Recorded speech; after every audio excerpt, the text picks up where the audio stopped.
Hey Cam, first of all, how's your legs? Second of all, the script for you guys is normally slow September, and then you kind of get rolling.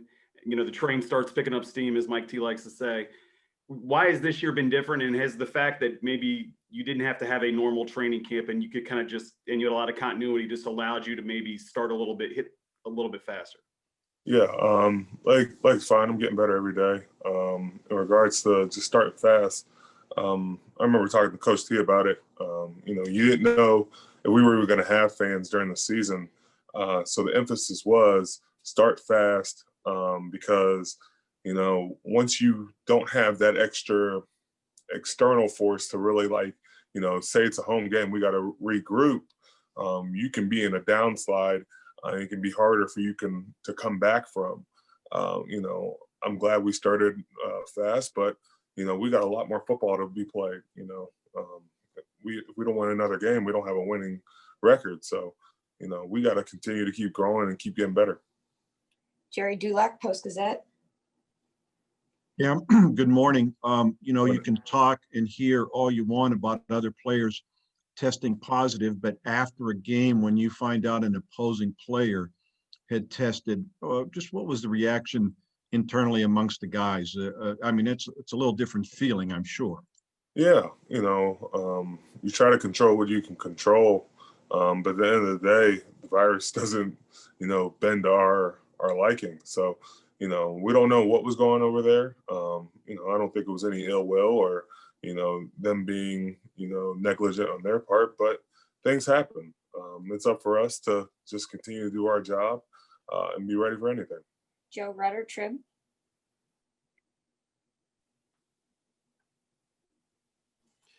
Yeah, Cam, with the amount of rushing yards the Ravens had, how much is that a concern? Excuse me, going into a game where you face Elliott? Joe, that's your first cough and only cough for the rest of the time being. But, the rushing yards were definitely a concern. After looking at the tape, we didn't stay sound. We didn't stay gapped in our gap integrity. We got to continue to improve on that. We're dealing with a heck of a back this week. Zeke is, that guy. He is the premier running back in our league. So we got to make sure guys tackle well. We're in our gaps. And then when one guy misses, we have another 3 guys ready to attack. Mark Cavalli, The Athletic. Sorry. ESPN and Athletic, all the same, right? Cam, I asked Ben something very similar, but you've been there for a while, and you were there when the organization barely even made free agent pickups, let alone trades. Does it mean anything or tell you anything when the last 2 or 3 years trading for people, bringing things in? Does that go unnoticed in the locker room, or how do you guys feel about that in the locker room? Honestly, I don't really look at it as the Steelers going out being aggressive or anything. I just think, it's another piece to the puzzle, and it's up to us to incorporate that piece. Last year picking up Minka, we were, kind of scrambling because we didn't have another safety on the roster, really. We were plugging and playing guys. So when we brought Minka in, we knew he was a heck of a talent, but how could we make him work so quick in this approach?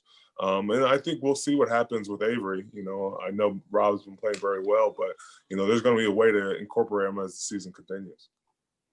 Dale Lawley, DK. Cam, that was probably about as emotional as a regular season game that you guys have had in a while. And you saw the emotions in the locker room, or we saw the emotions in the locker room. The guys were obviously happy about winning that football game on Sunday. How do you get them back as one of the team captains? How do you kind of snap everybody back and say, hey, we got to be focused on this week, especially in a tough situation? Yeah, I think we just have to understand it was one game.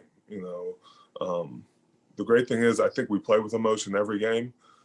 We appreciate those emotions. I remember the week before, guys were just so excited and we had to temper it down just because we knew we had Baltimore. But, we have a lot more games. And for us to get too high or too low would be ill will, because I feel like there's a lot more football to be played. And if we don't play up to our standard, we're setting ourselves up for failure. Mike Prizzuta. Cam, that gap integrity stuff you were talking about a moment ago was uncharacteristic for your defense. How much of that do you attribute to the variety of Baltimore's scheme and all the different things they do with misdirection and all that? And how much was because you just didn't play enough stand-up linebacker? We played stand-up linebacker. It was a different wrinkle. I told Vinny and Joe, I said, I'm quietly playing every position on the field. Next, I got to play corner and safety, and we've already done it. So, but I think we look back at gap integrity. I think we got to understand we got to be patient with our defense. Sometimes when things aren't going right or as well as we want them to go, we tend to get impatient and sacrifice our gap integrity and our alignments for I got to make a play, I got to do this, I got to do that. Instead of saying we got this, we can rely on everybody being their gaps. And if I don't make the play, somebody else is going to make the play. And those are things we can correct. It's easier to correct than a win because we can say, hey, even though you did that, we had 10 other guys stepping up. But here, we got to understand that from here on out, it takes 11 guys, especially it takes a whole team to make a village. So, everybody's just got to do their 1/11th, and, we'll be fine in doing that. Hey, JuJu, I'm just curious. You didn't get a lot of snaps early, and based on some of those catches you made in the second half, I'm just curious. It looked like the way you were maybe protecting your body and the ball. Were you hurt in any form at all? And I give you credit for fighting for those extra yards if you were. Oh, no, not just being hurt. We just know that, Baltimore's defense is very aggressive with, punching the ball out, getting the ball, shooting over, turnovers, interceptions. And, I was just protecting myself, protecting my body. I think a lot of the catches I had were, catch, bang, bang, and, just fighting for those extra yards, and that's just something that's just in me, myself, just playing hard and, trying to get the first down every time I get the ball. Thanks, Mike man. Pizzuta. JuJu, we had Ben on today, and he said you guys weren't changing plays in the second half. You were making them up. Can you think of an instance where he told you to do something you've never done before and maybe remember how it worked out? And how often was that stuff happening in that second half? I think when we first, went to the empty play or like the 5 wides or 4 wides for the tight end, Ben was making up plays as we went. And when Ben does that, he sees something that he likes. I think it was like one of the quick plays I got. It was like I was stacked behind Chase, and I got the ball. Like that's something that we haven't called in practice, and we just went out there and did it. And before that, he told me, he was like, I need you right here on this play. He's like, can you do it? And I was like, yeah, I got you. So we ended up doing that, getting the first down, and like I said, he just makes plays as we go. So I'm not surprised. Was that the 3rd and 1? Where you ran through? Nah. It was the one after that. Not the bubble one. We do that very often. Let's go to Jenna Harner. Jenna. JuJu, I asked Ben this earlier today, but now that you guys have kind of made it through these gauntlet of games here where you played 3 teams in a row with only 1 loss, what is the offense? What have you guys learned about one another? What have you learned about the offense as a team that you can kind of carry with you through as we kind of make it to the halfway point here? I think what we learned the most is that, when we're down and, we're losing to Baltimore, I think that you can tell within the speech and the captains that we had, Ben talked, TJ talked, the head coach talked, and you could just tell that, we're not done. We can fight in the second half. We're not finished. We're not a team that's going to roll over and lay down. So, and that's what I took away from this past previous game. Mark Caboli. Hey, JuJu, is there some sort of enjoyment you get out of making those tough catches and being very physical after the run, hitting into people? And why is that enjoyable, if that's the truth? I always see it as third downs get you paid. I think how I see it is that, you make those crucial catches that are going to get you the first down to move the stakes and the dirty work. I love doing the dirty work. I love, those inside bang, bang catches that run across the middle and not being afraid to get hit or, scared to make those plays. So that's how I see it. Yeah. And I do embrace those balls in the middle. Joe Rudder. Yeah, Juju. After those, there's 3 games you've had against these good teams. How do you guys guard against a letdown against Dallas? I mean, for us, you just gotta stay humble. I think every team is really good. I would say about 2 years ago, we were a really good team. We went to Oakland Raiders and we fell short and we lost that game. That a team that was 1-6 or I think something like that. And now we're going to the Cowboys, and although they don't have their quarterback, but still, you just never know. I think the biggest factor for the Cowboys is that they have the opportunity to beat an undefeated team. So, man, I said staying humble and going into Arlington, Texas, and just getting the job done. Chase, it's understandable to have a lot of excitement surrounding a 7-0 start. How do you keep things tempered right now, knowing that there's still 9 more to go? Yeah, we can still get knocked out of the playoffs at this point. So, we just got to keep our head on straight, focus about the little things, and go ahead week to week instead of looking at the big picture, looking at playoffs right now. It's too early to do that. So just always looking at the next opponent. Joe Rudder. Yeah, Chase. Any concern, going against the Ravens and their, Marlon Humphrey having COVID-19? Has there been any extra precautions you've taken? Have you been concerned about that at all? Yeah, I mean, we're all wearing masks. We had social distance virtual meetings. So the team itself is taking those precautions. And then for me, it doesn't change. I'm just practice, facility, and then back home. So, yeah. Brooke Pryor.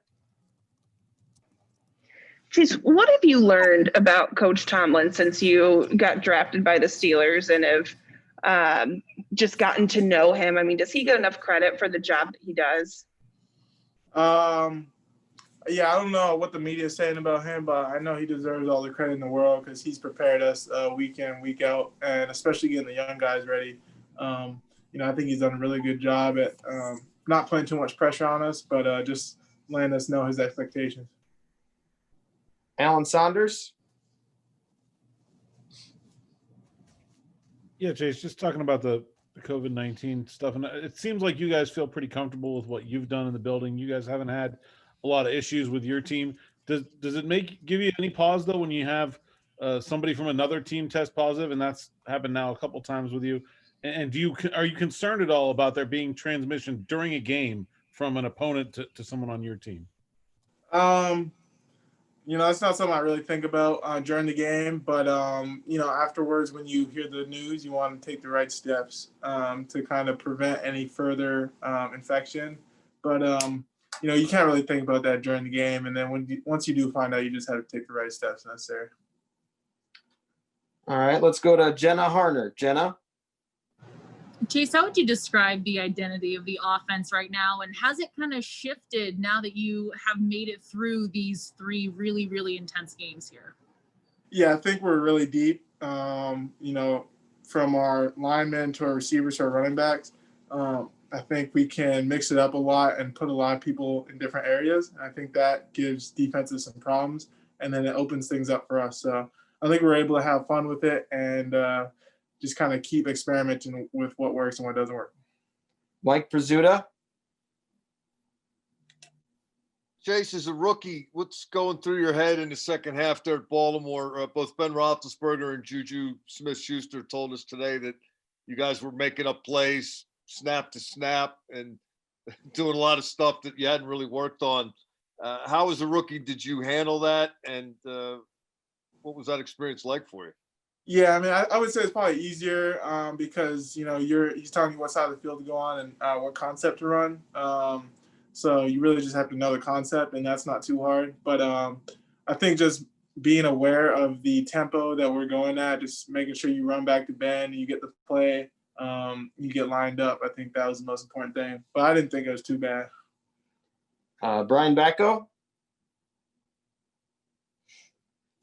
Yeah, Chase, along those same lines, in college, you have 20 minutes in the locker room at halftime to kind of make adjustments. In the NFL, you have, 12? I mean, is it almost exaggerated how much you can even make halftime adjustments? Do you need to do more of it in game? I mean, how's that been different for you as a rookie? Yeah, we make all our most of our adjustments during the game because we have the iPads, so we're able to look right after we get off the field. We can look at what the defense is doing and then what we're doing, and then we can correct it that way. So we just make it after every series. Missy Matthews.